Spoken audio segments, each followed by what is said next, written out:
மாண்புமிகு உறுப்பினர் வேல்முருகன்.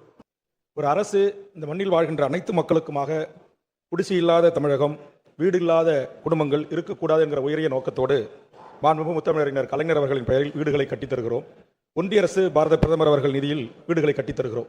ஆனால் சமீப காலமாக தமிழ்நாட்டில் ஏழை எளிய பிற்படுத்தப்பட்ட, தாழ்த்தப்பட்ட, ஒடுக்கப்பட்ட சிறுபான்மை மக்கள், விளிம்பு நிலையில் வாழ்கின்ற மக்கள் அரசு புறம்போக்குகளில் அல்லது அதை சார்ந்த நீர்நிலைகள் வாழ்கிறார்கள் என்று உயர்நீதிமன்றங்களில், உச்சநீதிமன்றங்களில் பொதுநல வழக்குகள் தொடுக்கப்பட்டு இடித்து தரமட்டமாக்கப்படுகிறது. நேற்று கூட கண்ணீரோடு நூற்றுக்கணக்கான மக்கள் அந்த அவலத்தின் குரல் இன்னைக்கு எல்லா மீடியாக்களிலும் வெளிவந்திருக்கிறது. குறிப்பாக என்னுடைய தொகுதியில் பண்டுட்டியிலும் நெல்லிக்குப்பத்திலும் 500 வீடுகள் இடித்து தரமட்டமாக்கப்பட்டிருக்கின்றன.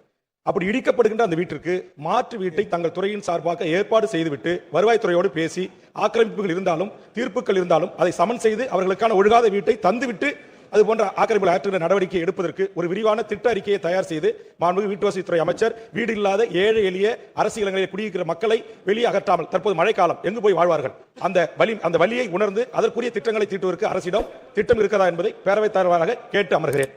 வீட்டு வசதி வாரியத்துறை சார்பாக அப்படிப்பட்ட திட்டங்களை நாங்கள் எடுத்து செயல்படுத்த முடியாது. அதற்கென்று தனியாக துறைகள் இருக்கிறது.